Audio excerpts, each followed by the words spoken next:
This time on World Traveler Commentary, we're going to talk about fringe media. Now, fringe media in this definition includes a bunch of different things. It includes, for example, analysis sites that are targeted towards people with a particular political viewpoint. It also includes agenda-driven news sites. So, in the former category, you see sites including The Nation. You also see sites including The American Conservative. Probably some of the best fringe news content out there comes from those two sites. You also have Mother Jones. And then in the agenda-driven news category, you'll see sites dedicated, for example, to shining light on, vaccination-related health problems, or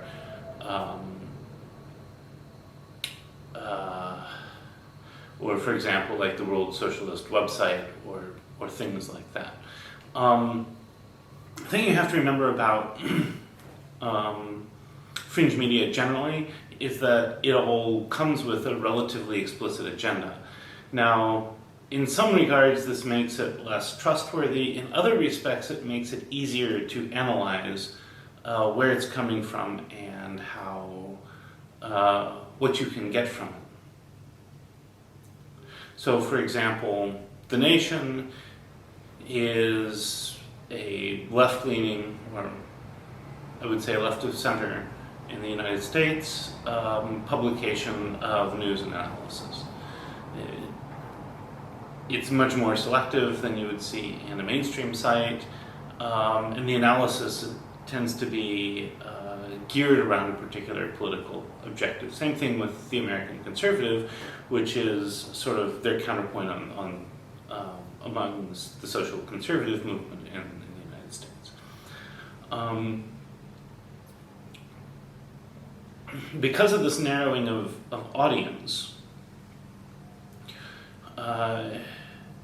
you tend to find that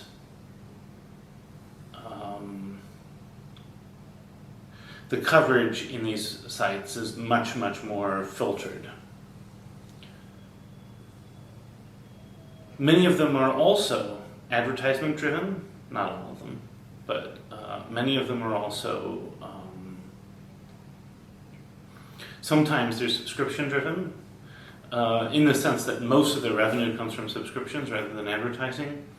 I think you have to understand that even if you're paying for a newspaper, you're not paying very much.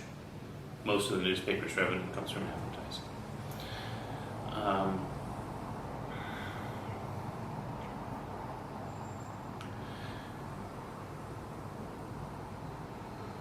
And then when you look at the agenda-driven news sites, you're going to find that very oftentimes they are very vitriolic in the rhetoric.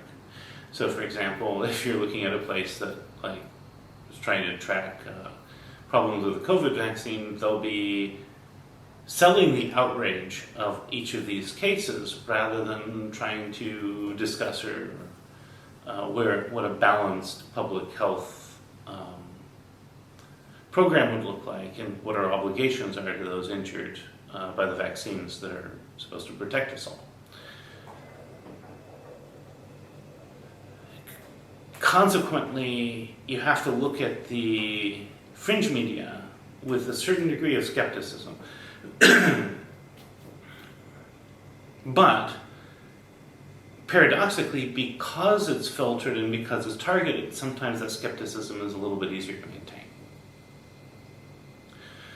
One thing in the analysis sites that you don't see in the mainstream media generally is that they tend to be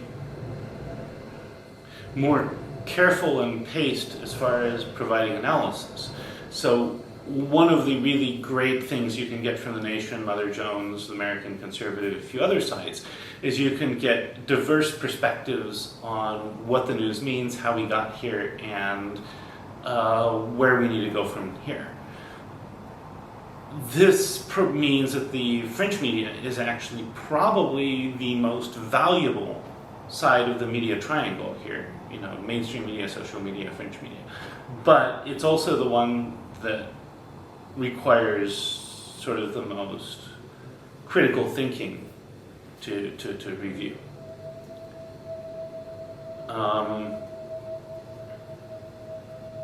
The problem is, though, with the agenda-driven sites, they'll tend to be more focused on what they take, but they'll also tend to be far, far more of an outrage industry. Okay? So it's oftentimes worth following some of these if you're interested in the material, but you need to guard yourself very carefully against the fact that they are selling outrage, and they're trying to sell your outrage. So don't give it to them.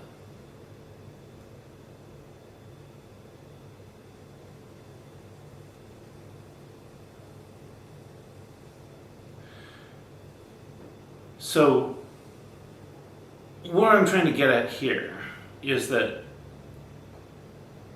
the Fringe media, in terms of the news organization parts, is a little different than the mainstream media. It's a little bit clearer where their biases are, but they are every bit as much of an outrage-focused industry as anything else. When you start looking at the analysis systems, the analysis sites, you still see a lot of outrage peddling, and this is again something you have to really guard yourself against. But on the other hand, you don't quite see the same dependence on the wide range of corporate donors. You don't, and advertisers. You don't see the range on this. You don't see the dependency on the governments on the same side, set, etc. And so, some of the best analysis you can get are from these sites. Now, at a later point, I'm going to come back and talk about the role of non-governmental agencies in some of this, but that's basically what I want to talk about today. At any rate, thank you for listening to me. Love to hear what you think. Hope I've earned a subscription from you, and have a great day.